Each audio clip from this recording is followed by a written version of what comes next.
7h12 sur Europe 1. Dimitri Pavlenko, vous recevez ce matin l'historien Pierre Vermeuren. Bonjour Pierre Vermeuren.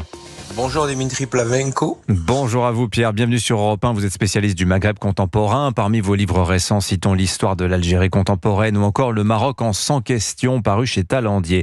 Alors Emmanuel Macron, Pierre Vermeuren se rend au Maroc ce lundi à l'invitation du roi Mohamed VI. Visite d'État, c'est le plus haut niveau protocolaire. Ça fait 6 ans qu'Emmanuel Macron n'est pas allé au Maroc, autant dire une éternité. C'est que l'on sort de 3 ans de brouille avec le royaume, lit-on partout. 3 ans, peut-être même 10 ans. Que se passe-t-il avec le Maroc, Pierre Vermeuren ? Oui, 10 ans de brouille, vous avez raison. Depuis un événement qui s'est déroulé sous la présidence de François Hollande, avec la mise en accusation d'un haut fonctionnaire marocain du ministère de l'Intérieur, ou en tout cas la tentative d'inculpation. En fait, c'est une brouille très ancienne qui remonte à la présidence de François Hollande, qui, lorsqu'il est arrivé au pouvoir, a voulu se réconcilier avec les Algériens, avec l'Algérie. Et cela, évidemment, a assombri les relations d'un coup avec le Maroc. Et puis ensuite, une succession d'affaires qui ont fait qu'on vient de traverser une période de 10 ans extrêmement mouvementée, très hachée, et qui s'est terminée, on se rappelle, l'année dernière, l'apothéose, en quelque sorte, ça a été la période du tremblement de terre au Maroc, en septembre, il y a 1 an, où pratiquement le roi et le président ne voulaient plus se parler, et étaient extrêmement fâchés l'un envers l'autre.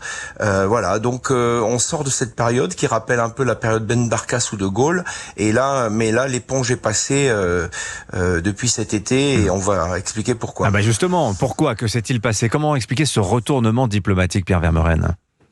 Le Maroc est extrêmement attaché au fait de voir reconnaître la légalité de sa présence au Sahara occidental, l'ancienne province espagnole.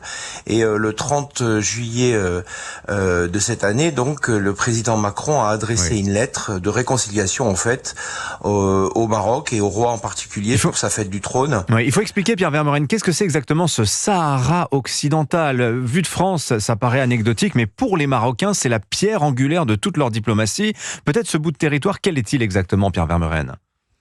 C'est un morceau de Sahara au sud du Maroc qui à peu près 220 000 km², qui appartenait à l'Espagne, qui était une forme de colonie espagnole et qui a été occupé par le Maroc après la mort de Franco en 1975, et que depuis près de 50 ans, donc, le Maroc essaye absolument de faire reconnaître par l'ONU. L'ONU est d'ailleurs sur place avec une mission permanente d'interposition, parce que cette récupération a donné lieu à une guerre, d'une part avec les Sahraouis, qu'on a appelé le Front Polisario, et d'autres soutenu par l'Algérie.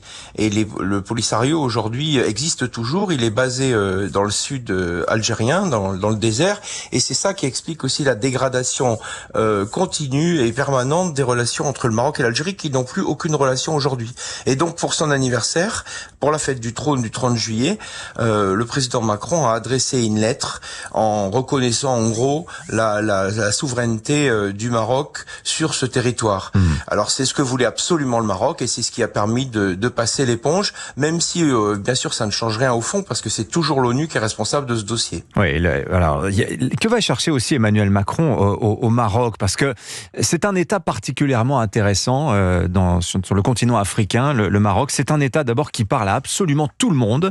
Et qu'espère en tirer, d'après vous, Emmanuel Macron sur le plan diplomatique ?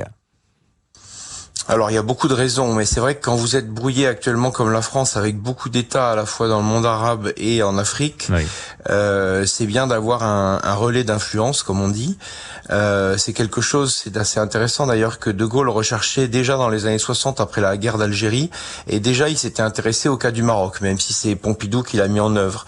Les relations du Maroc, elles sont assez bonnes avec les pays du Sahel, avec lesquels aujourd'hui on a une relation très dégradée. Au Maghreb, on est fâché un peu avec tout le monde pour des raisons différentes, et on n'a plus pied, notamment par exemple, difficilement pied en Libye. Là aussi, il y a un conflit à résoudre, et le Maroc pourra servir aussi éventuellement de partenaire pour cette affaire. Donc oui, il y a un intérêt diplomatique incontestable, et on ne peut pas se permettre le luxe, vu nos relations très importantes avec l'Afrique pour plein de raisons, d'être fâché avec trop de pays.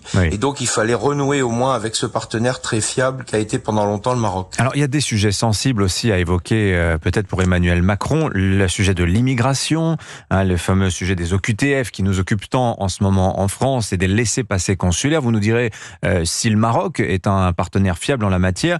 Le sujet aussi du trafic de drogue, parce qu'il faut rappeler que l'essentiel du cannabis qui est consommé en France, il arrive justement du Maroc, Pierre Vermeuren. Oui, non seulement il arrive, mais il y est produit.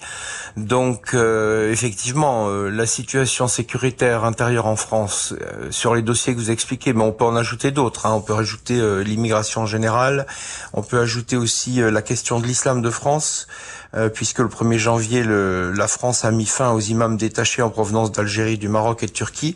Et donc, que va-t-il se passer maintenant, puisque à peu près 700 mosquées sont d'obédience marocaine, comme on dit, en France. Donc oui, cette question sécuritaire, elle est évidemment centrale. C'est pour ça que le ministre Retailleau fait partie du voyage. Il a prévenu qu'il voulait résoudre la question des OQTF d'une manière générale, mais le Maroc est un des pays avec lequel il faut travailler là-dessus, puisque pour l'instant, il accepte quelques OQTF, mais très peu. Donc je ne pense pas que ces questions très complexes et très techniques, mais aussi très sensibles politiquement, vont être mises en avant pendant le voyage, mais les discussions en interne, si je puis dire, vont évidemment se centrer sur ces questions centrales pour la France aujourd'hui. Merci beaucoup de vos lumières, Pierre Vermeuren, sur le Maroc et plus généralement le Maghreb contemporain. J'envoie à la lecture de vos derniers ouvrages, Le Maroc en 100 questions chez Talandier et votre histoire de l'Algérie contemporaine absolument passionnante. Merci Pierre Vermeuren d'être venu sur l'antenne d'Europe 1 ce matin. Merci beaucoup.